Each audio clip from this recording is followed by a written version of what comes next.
और इस वक्त बड़ी खबर यूक्रेन का रूस पर बहुत बड़ा आरोप अभी का वैक्यूम बम से हमला करने का आरोप लग रहा है। वैक्यूम बम से बड़े इलाके में तबाही की तस्वीर निकलकर सामने आ रही है। जेनेवा समझौते के मुताबिक वैक्यूम बम पर पाबंदी है, सख्ती है कि इसका इस्तेमाल नहीं किया जा सकता है, लेकिन यूक्रेन का जो आरोप है वो यही कहता है कि रूस ने वैक्यूम बम का जो प्रतिबंधित बम है उसका इस्तेमाल किया है। जेनेवा समझौता में इस बात का जिक्र है, ये क्लियर वहां पे जिक्र है कि इसका इस्तेमाल युद्ध में नहीं करना है, लेकिन प्रतिबंधित और पाबंदी जिस बम पे है उसका भी इस्तेमाल किया है। किसने? रूस ने। ये बड़ा आरोप इस वक्त यूक्रेन लगा रहा है, लेकिन आरोपों से उसके ऊपर कोई असर होने वाला भी नहीं है, ना ही हो रहा है। रूस की पूरी प्लानिंग जिस तरीके से है वो हम अपने दर्शकों को लगातार बता रहे हैं, क्योंकि रूस आज सुबह से ही तबाही मचा रहा है, उसकी पूरी प्लानिंग तबाही की है। यूक्रेन के पास अब कुछ भी विकल्प नहीं बचा है। ऐसा लगता है कि शायद आज शाम तक यूक्रेन अपने तरफ से यह कदम उठाए और वो कहे कि हाँ, हम समझौते के लिए तैयार हैं।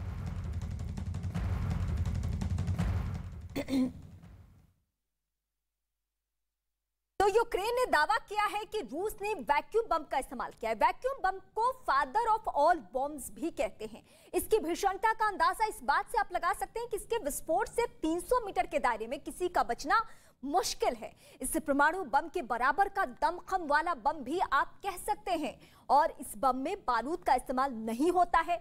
ये बम उच्च दाब वाले विस्फोटक के भरे होते हैं। वैक्यूम बम वातावरण से ऑक्सीजन पूरी तरीके से सोख लेता है।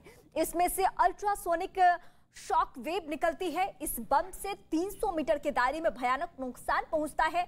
ये 44 टन टीएनटी की ताकत वाला धमाका कर सकता है। इसका वजन 7100 किलोग्राम होता है। इसे फादर ऑफ ऑल बॉम्ब्स भी कहते हैं। ये इसकी क्षमता है, ये इसके बारे में हम आपको बता रहे हैं। रूस ने इस बम का इस्तेमाल 2016 में सीरिया में किया था। राष्ट्रपति से मिले हैं इस वक्त पीएम मोदी। यूक्रेन मुद्दे पर राष्ट्रपति से भी बातचीत होनी है। आप देखिए, भारत में भी हलचल है, क्योंकि जिस तरीके से हालात बने हुए हैं उसको देखने के बाद यहां भी बैठक एक के बाद एक हो रही है। और अभी ये खबर मिल रही है कि पीएम मोदी से पीएम मोदी जाकर राष्ट्रपति से मिलने वाले हैं। सूत्रों के हवाले से ये बड़ी खबर निकलकर सामने आ रही है। तो राष्ट्रपति रामनाथ कोविंद से मुलाकात करने वाले हैं पीएम मोदी, और अब से कुछ ही देर में ये मुलाकात होने वाली है। और इस मुलाकात के बारे में भी ऐसी ही खबरें आ रही है कि ये मुलाकात भी यूक्रेन और रूस में जो हालात बने हुए हैं उसको लेकर भी हो सकती है। और हो सकता है कि जो हमारे भारतीय छात्र फंसे हुए हैं उनको लेकर राष्ट्रपति ने चिंता जाहिर की हो, और उसके बाद पीएम, क्योंकि संवैधानिक लिहाज से देश के सर्वोपरि सर्वोच्च पद पे है राष्ट्रपति, तो इस हिसाब से, हालांकि इस बीच खबर ये आ रही है कि वो मिल चुके हैं, राष्ट्रपति से पीएम मोदी मिल चुके हैं। और इस बीच उन्होंने अपडेट किया होगा, राष्ट्रपति को भी बताया होगा कि भारतीय छात्रों को किस तरीके से लाया जा रहा है। जनक इस वक्त हमारे सहयोगी हमारे साथ जुड़ चुके हैं। जनक, क्या अपडेट मिल रही है इस खबर को लेकर? इसके मुताबिक प्रधानमंत्री मोदी अभी राष्ट्रपति कोविंद से मुलाकात उन्होंने की है। दरअसल लगातार यूक्रेन के मसले पर जो अभी स्थितियां बनी है, और ये एक ऑपरेशन गंगा एक बड़े मिशन के तौर पे जिसको लिया जा रहा है, यहाँ तक कि मोदी सरकार के 4 मंत्रियों को अलग अलग देशों में उसको डिप्यूट किया जा रहा है, क्योंकि इवैक्यूएशन प्रक्रिया में काफी वक्त लग सकता है। तो जो भी प्रयास भारत सरकार की ओर से जो लगातार किए जा रहे हैं, न कि केवल उसमें इवैक्यूएशन ऑपरेशन, बल्कि तमाम जो पड़ोसी राष्ट्र है यूक्रेन के आसपास के, चाहे वो हंगेरी हो, पोलैंड हो, रोमानिया हो, स्लोवाकिया हो, इस तरीके से जितने भी वहां पर उनके जो राष्ट्रपति हैं या उनके जो स्टेट ऑफ एड हैं उनसे भी बात की थी, और उसका पूरा जानकारी उन्होंने प्रेसिडेंट कोविंद को दी है। तो कुल मिला के कहें कि पिछले लगातार 4 दिनों से ये प्रक्रिया चल रही है, मिशन को एक बड़े पैमाने पर जिसको लिया जा रहा है, भारतीयों को वहां से बचाने, राहत के ऑप्शन जो चल रहा है उसके बारे में प्रधानमंत्री की ओर से राष्ट्रपति की ओर अवगत किया गया है। चलिए, फिलहाल शुक्रिया तमाम जानकारी के लिए। आगे भी हम आपका रुख करेंगे, और इस बीच हम आपको अपडेट कर दें, पीएम ने मुलाकात की है, और जाहिर सी बात है, जो हम पहले भी आपको बता रहे थे कि इसी बात की संभावना है कि राष्ट्रपति को एक एक करके सिलसिलेवार तरीके से ये बताया गया होगा कि ऑपरेशन गंगा के तहत हम अपने बच्चों को, भारतीय छात्रों को किस तरीके से भारत लेकर आ रहे हैं, और इसमें किन किन देशों का सहयोग हमें मिल रहा है, सपोर्ट के लिए क्या क्या कदम उठाए जा रहे हैं, ये तमाम बातें। यूक्रेन ने दावा किया है कि रूस ने वैक्यूम बम का इस्तेमाल किया है। वैक्यूम बम को फादर ऑफ ऑल बॉम्ब्स भी कहते हैं। इसकी क्षमता के बारे में हम बता चुके हैं, आपको एक बार फिर से बताते हैं। हम आपको फिर बता रहे हैं कि ये कितना खतरनाक है। आखिर क्यों जेनेवा समझौते में इसको प्रतिबंधित किया गया था, पाबंदी लगाई गई थी। तो विस्फोट से 300 मीटर दायरे में किसी का भी बचना मुश्किल है अगर इसका इस्तेमाल हो गया तो। इसे परमाणु बम के बराबर का दमखम वाला ही बम माना जाता है और आप कह सकते हैं इस तरीके से। इस बम में बारूद का इस्तेमाल नहीं होता है। ये बम उच्च दाब वाले विस्फोटक से भरे होते हैं। वैक्यूम बम वातावरण से ऑक्सीजन पूरी तरीके से सोख लेता है। इसमें अल्ट्रासोनिक शॉकवेव निकलती है। इस बम से 300 मीटर के दायरे में भयानक नुकसान पहुंचता है। ये 44 टन TNT की ताकत वाला धमाका कर सकता है। इसका वजन 7100 किलोग्राम होता है। इसे फादर ऑफ ऑल बॉम्ब्स भी कहा जाता है। रूस ने इस बम का इस्तेमाल 2016 में सीरिया में किया था। 2007 में इसे बनाया गया था और यह भी बहुत घातक है। रूस के पास कितने परमाणु बम है ये सिलसिलेवार तरीके से अब हम आपको बताते हैं। लेकिन उससे पहले यह भी जान लीजिए कि अगर यूक्रेन पर परमाणु हमला होता है तो कितनी बड़ी तबाही होगी। आप हिरोशिमा को याद कर सकते हैं इसके लिए।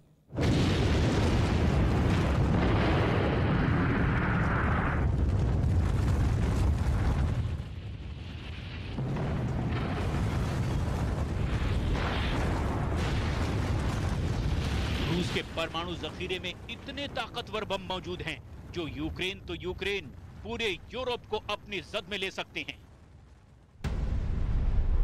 अगर रूस ने अपना मीडियम पावर यानी 100 किलो टन ताकत वाला परमाणु बम यूक्रेन की राजधानी कीव पर गिरा दिया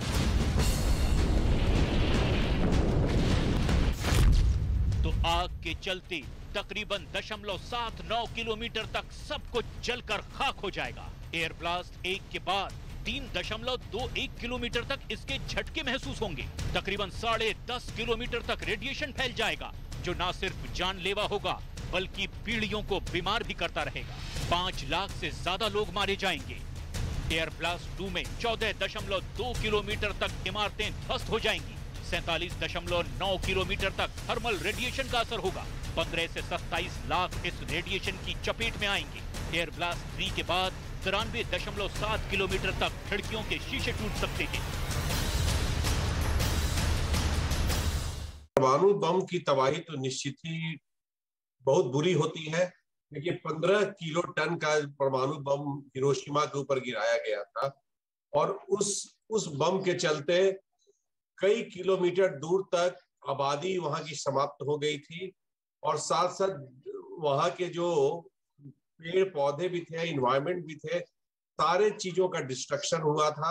वहां यहाँ तक देखिए अभी कई आकलन है कितने लोग मरे थे। 2 लोग के मरने तक की एक खबर मानी जाती है, लेकिन अभी भी कई लोग 2,71,000 72,000 तक की बात करते हैं। तो लगता था कि जैसे वहां आग लगा दी गई हो। तो ये करीब 92% वहां का सिटी का जो शहर का स्ट्रक्चर था समाप्त हो गया। रूस की सेना ने अपने परमाणु बम गिराने वाली तोप को तैनात कर दिया है।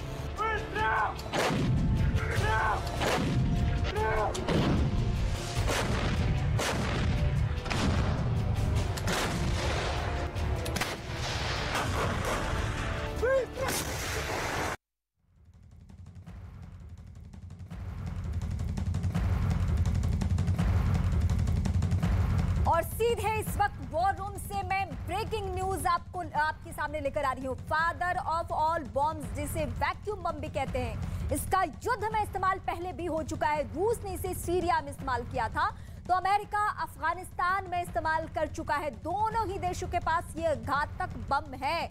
अब देखते हैं दोनों देशों के वैक्यूम बम में क्या फर्क है, क्या अंतर है। यानी रूस और अमेरिका जो कि ताकतवर मुल्क है, इनके दोनों बम में क्या फर्क।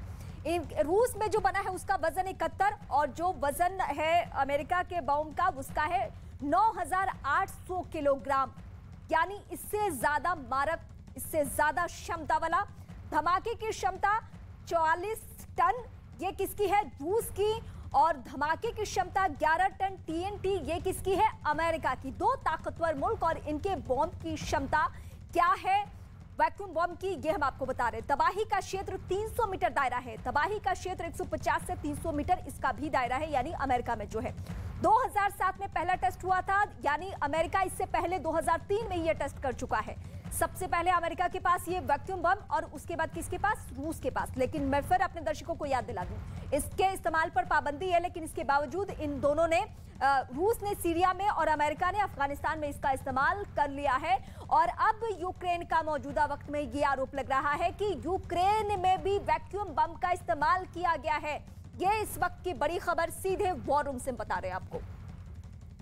तो यूक्रेन की राजधानी कीव पर कब्जा जमाने के लिए रूस ने हवाई हमले और भी तेज किए हैं। युद्ध के 5वें दिन बेलारूस में यूक्रेन और रूस से बातचीत हुई, जिसमें यह फैसला नहीं हो सका कि दोनों देशों के बीच जंग थमेगी या फिर यह जंग का सिलसिला यूं ही जारी रहेगा। लेकिन जो 5वें दिन की स्थिति है, जो 6ठे दिन की स्थिति है, उसको देखकर बिल्कुल आप कह सकते हैं कि यह जंग जारी है। लेकिन बातचीत खत्म होते ही रूस ने कीव पर हवाई और मिसाइल हमले तेज कर दिए, जिससे पूरा शहर थर्रा उठा। रूस के इन हवाई हमलों का एक वीडियो भी सामने आया, जिसमें रात के वक्त शहर के एक रिहायशी इलाके पर मिसाइल हमले के बाद वहां जबरदस्त विस्फोट दिखा। धमाका इतना जोरदार था कि कई किलोमीटर दूर से भी इनकी आवाजें सुनाई देने लगी। ब्लास्ट के बाद धुएं का गुबार आसमान में कई मीटर ऊपर तक उठता हुआ नजर आया। राजधानी कीव से एक दूसरा वीडियो भी सामने आया, जिसमें हवाई हमले की चेतावनी देने वाला एयर वार्निंग अलार्म लगातार बजता रहा। इस सायरन का मतलब शहर के लोगों को अलर्ट करना होता है, ताकि हवाई हमलों से पहले लोग बंकर और दूसरी सुरक्षित जगहों पर चले जाएं। और इस वक्त एक और बड़ी खबर हम आपको अपडेट कर दें, महायुद्ध की ये खबर। यूक्रेन में रूस का भीषण हमला शुरू हो चुका है।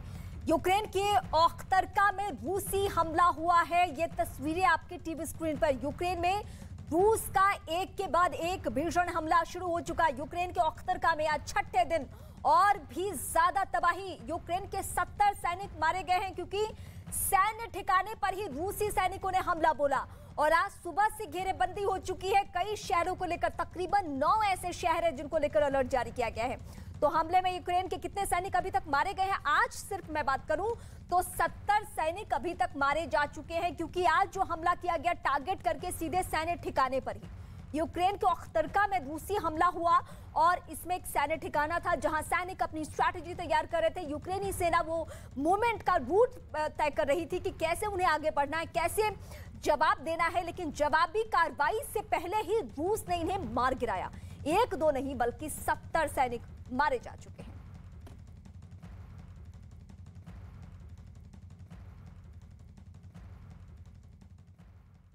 77 वर्षों में अमेरिका और रूस ने एक से बढ़कर एक ताकतवर परमाणु हथियार बना लिए हैं। यहां तक कि रूस को कंट्रोल करने के लिए अमेरिका ने यूरोप के 5 देशों को अपने परमाणु बम तैनात कर रखे हैं। और वो 5 देश कौन कौन से हैं, मैं सीधे आपको यहां मैप के जरिए समझाऊंगी और बताऊंगी कि वो 5 देश कौन हैं।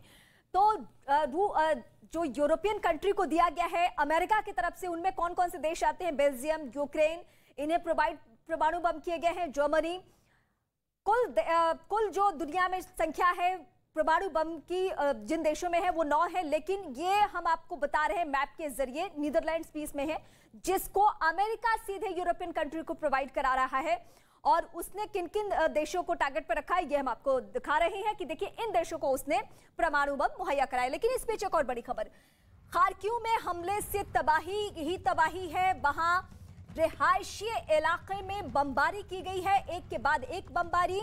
और खार्किव में हमले से तबाही मच चुकी है। खार्किव को कल हालांकि रूस के कब्जे में होने का दावा रूसी सेना की तरफ से किया गया, लेकिन कुछ ही देर में यूक्रेनी सेना ने कहा कि नहीं, पूरी तरीके से यूक्रेन के कंट्रोल में है। लेकिन अब आज एक बार फिर सुबह से रिहायशी इलाके में बमबारी होनी शुरू हो चुकी है। ये कहां की हम बात करें, राजधानी कीव के अलावा एक खार्किव जगह है जो कि सीधे निशाने पर है। तो रूस यूक्रेन युद्ध का 6ठा दिन है। रूसी सेना लगातार हमले कर रही है। कीव में भीषण युद्ध जारी है। खार्किव में भी जंग तेज है। खार्किव पर रूस की तरफ से किए गए सीरियल धमाकों में 7 लोगों की मौत हो चुकी है। एक रोज पहले रूस ने खार्किव पर कब्जे का दावा किया था। इसके बाद वहां के गवर्नर ने यह दावा किया कि शहर पर एक बार फिर से यूक्रेन की सेना का कंट्रोल है, जिसके बाद खार्किव पर कब्जा जमाने के लिए रूस की सेना ने हवाई हमले और तेज कर दिए हैं। वहीं यूक्रेन सेना का दावा है कि उन्होंने 5000 से ज्यादा रूसी सैनिकों को मार गिराया है। 29 लड़ाकू विमान, 29 हेलीकॉप्टर, 191 टैंक भी ध्वस्त किए गए हैं। वहीं रूसी सेना का दावा है कि उन्होंने 800 से ज्यादा यूक्रेनी ठिकाने तबाह कर दिए हैं, जिसमें 14 सैन्य हवाई क्षेत्र भी शामिल है। परमाणु बम दागने में सक्षम जिस तोप का रूस ने तैनात किया है उसका नाम है 2S7 पॉइंट। परमाणु बम गिराने वाला रूस का ये तोप कैसे आग उगलता है, कैसे आग बरसाता है, इस रिपोर्ट में देखिए। रूस के ये तोप 37 किलोमीटर तक परमाणु बम से भरे गोले ऐसे ही दाग सकते हैं।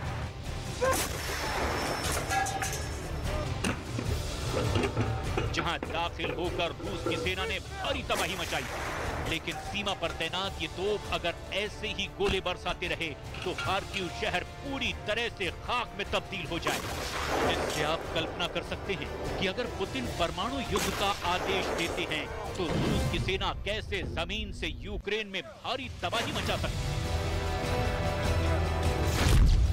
रेडिएशन के चलते लोगों में उल्टी, मतली, ब्लीडिंग, दस्त या फिर इससे भी ज्यादा घातक लक्षण देखने को मिलते हैं। 47.9 किलोमीटर तक के इलाके में लोगों को 3rd डिग्री बर्न होने की भी आशंका रहती है। विस्फोट के 200 किलोमीटर की दूरी तक खिड़कियां टूट जाती हैं। कई लोगों की सदमे के चलते मौत का भी खतरा होता है।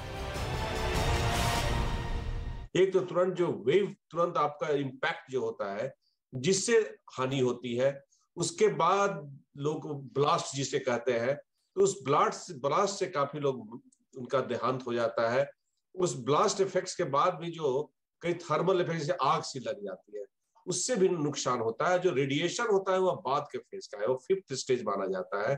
का नुकसान बड़ा अलग ढंग का होता है। तो ये एक दुखद तो परिणाम होते ही है परमाणु बम के, जिसके कारण आज के दिन में लोग कहते हैं कि इसका इस्तेमाल नहीं होना चाहिए। इसीलिए दुनिया के देश पुतिन की धमकी से डरे हुए हैं। 5 दिन के युद्ध में पुतिन की सेना ने यूक्रेन में भारी तबाही मचाई है। इस लड़ाई में रूस को भी काफी नुकसान हो रहा है, जिसके चलते पुतिन बौखलाए हुए हैं और इसीलिए वो परमाणु धमकी पर उतर आए हैं। और इस वक्त की बड़ी खबर आपको बता दें, यूक्रेन ने दावा किया है कि रूस ने वैक्यूम बॉम्ब का इस्तेमाल किया है। इस बॉम्ब को आपको बता दें फादर ऑफ ऑल बॉम्ब्स कहा जाता है। 300 मीटर के दायरे में जब इस बम से धमाका होता है तो किसी का भी बचना नामुमकिन हो जाता है। तो इस वक्त की बड़ी खबर, यूक्रेन ने यह दावा किया है कि रूस की सेना ने वैक्यूम बॉम्ब का इस्तेमाल किया है। इसमें बारूद का इस्तेमाल नहीं होता है। इस बॉम्ब की खासियत हम आपको बता रहे हैं, उच्च दाब वाले विस्फोट से भरे होते हैं। ये वातावरण से ऑक्सीजन को पूरी तरह से सोख लेते हैं। इसमें से अल्ट्रासोनिक शॉक वेव निकलती है जब धमाका होता है। 300 मीटर के दायरे में नुकसान पहुंच सकता है। 44 टन TNT की ताकत वाला यह धमाका कर सकता है। इसे फादर ऑफ ऑल बॉम्ब्स भी कहा जाता है और यूक्रेन की तरफ से यह दावा किया गया। इसका वजन आपको बता दें 7100 किलोग्राम इसका वजन है। रूस इसका इस्तेमाल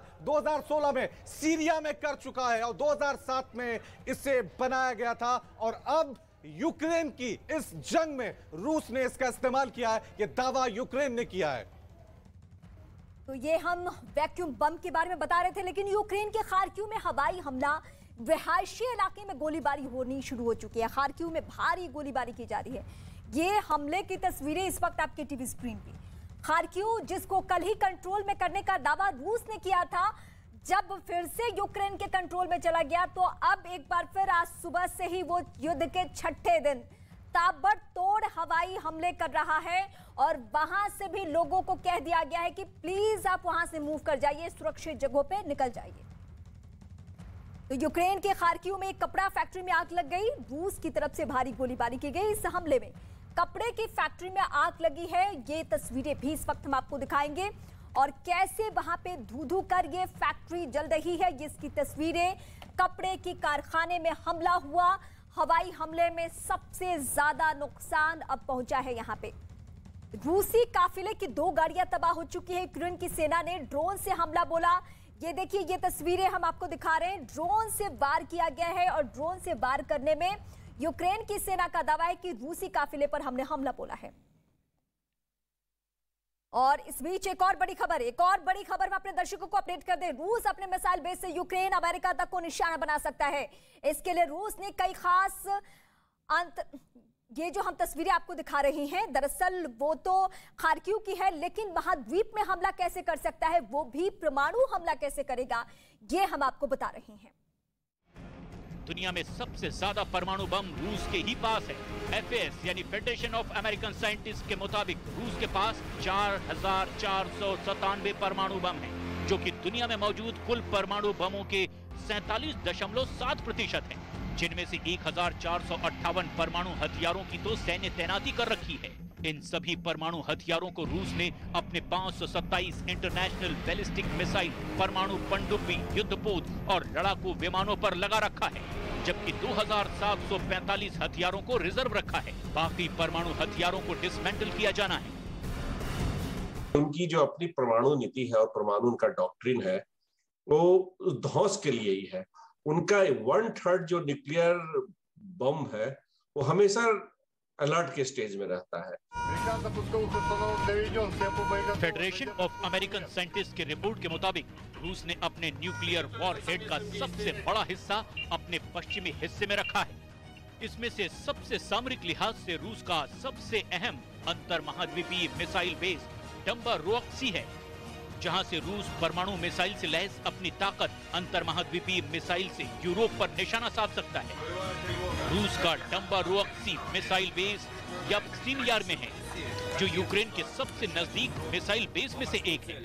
यहाँ से रूस कैसे अपने अंतर महाद्वीपीय मिसाइल यार्ड से यूक्रेन पर हमला कर सकता है, इसका ट्रेलर परमाणु युद्धाभ्यास में दिखा चुका है।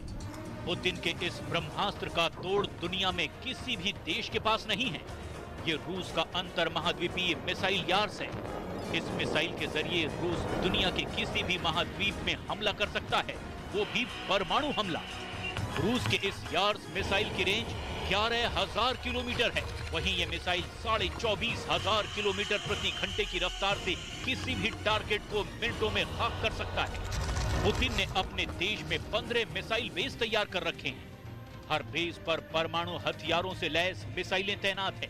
मैप के जरिए आप साफ देख सकते हैं कि रूस के अधिकांश मिसाइल बेस पश्चिम में बनाकर रखे गए हैं। अगर यूक्रेन पर परमाणु हमला हुआ तो रूस इन्हीं बेस में से किसी एक बेस से मिसाइल अटैक करेगा। यूक्रेन में कीव के पास रूस के हवाई हमले के बाद की तस्वीरें सामने आ चुकी हैं। कीव से 25 किलोमीटर की दूरी की ये तस्वीरें हैं। आप देख सकते हैं कि इस हमले से कितना नुकसान हुआ है। गाड़ियों में आग लग चुकी है और ये एक करके तस्वीरें हम आपको दिखा रहे हैं। ये आग लगने की और तबाही की ये तस्वीरें हैं और तबाही की ये तस्वीरें बता रही है कि आज रूस आक्रामक हो चुका है।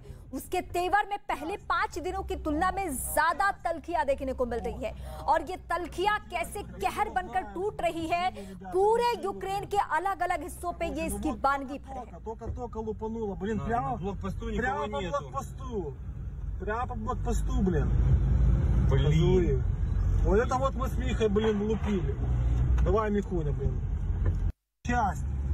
Вот, разлетелось. Вот я его знаю, блин, живы ребята, не живы, блин.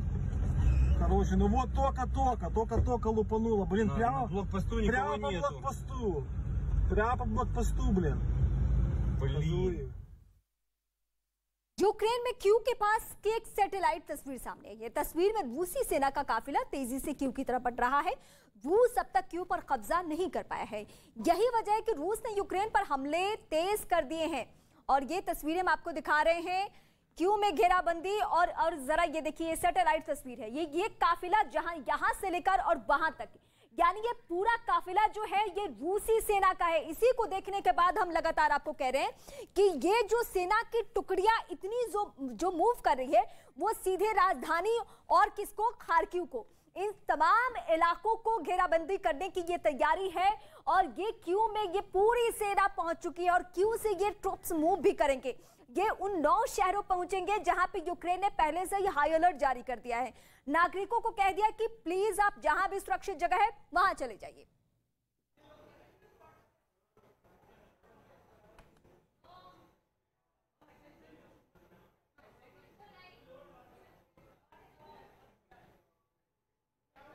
हेलो। और इस वक्त सीधे हम अपने सहयोगी जनक के पास चलते हैं। जनक का आपके पास इस वक्त लेटेस्ट जानकारी क्या है, क्योंकि हम कह रहे हैं अपने दर्शकों के सामने बार बार क्या तबाही होने वाला है वहां पे। देखिए रीमा, जो जानकारी अभी आ रही है उसके मुताबिक 2 चीजें बहुत प्रमुख तौर पे निकल के सामने आ रही है। एक तो जो रशिया की ओर से लगातार जो बमबारी शुरू हो रही है उसके बारे में जानकारी आ रही है कि रशिया की ओर से यूक्रेन पर चूंकि दबाव लगातार बढ़ाने के लिए एक तो क्लस्टर बम का इस्तेमाल किया जा रहा है वहां पर, और वैक्यूम बम का इस्तेमाल किया जा रहा है। वैक्यूम बम ये इसलिए भी अहम हो जाता है क्योंकि इसका इस्तेमाल रूस इससे पहले सीरिया में कर चुका है। 2007 में इस बम को बनाया गया था। इस बम को बनाने के पीछे का चूंकि एक न्यूक्लियर वॉर से पहले का एक जिसका कहे कि एक डर बिठाने की कोशिश कि अगर आप नहीं मानेंगे तो वैक्यूम बम से भी ऊपर वो न्यूक्लियर बम तक जा सकते हैं। वैक्यूम बम की जहां तक बात की जाती है तो उसमें अल्ट्रासोनिक वेव निकलते हैं। जब ये बम उसको फोड़ा जाता है तो दरअसल उसका जो साइज होता है उसमें जो प्रेशर कैरेक्टरिस्टिक होती है ऑक्सीजन से मिल जाने के बाद ये और भयावह हो जाता है और ताकतवर हो जाता है। और उसका जो रूस का ये जो बम है उसको 300 मीटर का रेडियस आप मान लीजिए, 300 मीटर की रेडियस में इसका असर देखने को मिलता है। बुरा प्रभाव जिसको कहे वो यहाँ पर देखने को मिल सकता है। तो रूस का ये बम जिसको प्लस जिनीवा एक्ट के तहत उसमें पाबंदी लगाई गई है कि इस बम का इस्तेमाल नहीं किया जा सकता, लेकिन लगातार जिस तरीके से यूक्रेन की ओर से दावा किया जा रहा है, यूक्रेन के सांसद की ओर से ये दावा किया गया है कि रूस है वो इस वैक्यूम बम का इस्तेमाल करता है। और यहाँ पर ये देखिए जो जानकारी है उसके मुताबिक मैंने जिस तरीके से कहा 2016 में सीरिया में इससे पहले ये इस्तेमाल किया जा चुका था। 2007 में इस बम को बनाया था रूस ने और काफ़ी ताकतवर माना जाता है और उसका असर इस इलाकों में देखने को मिल रहा है। और न कि केवल ये वैक्यूम बम के साथ साथ क्लस्टर्स बम का भी इस्तेमाल इस इलाके में किया जा रहा है। वैक्यूम बम से जो अल्ट्रासोनिक जो वेव्स निकलते हैं वो और घातक होते हैं और उससे जो तबाही है वो आसपास के इलाकों में जो इंसान हैं उनको सबसे ज़्यादा खतरा बना रहता है। और वैक्यूम बम से हालांकि कितनी वहाँ पर तबाही हुई है, कितने लोग मर गए, उसकी जानकारी अब तक आधिकारिक तौर पर नहीं आई, लेकिन ये आरोप लगा रहा है कि रूस ये वैक्यूम बम का इस्तेमाल कर चुका है और खास तौर पर खार्किव और उसके आसपास के इलाकों में वैक्यूम बम का इस्तेमाल किया जाए, इस तरीके का आरोप। हम आपके पास आएंगे। ये वैक्यूम बम के बारे में दर्शकों को हम लगातार बता रहे हैं कि कितना घातक है, इसकी क्षमता क्या है।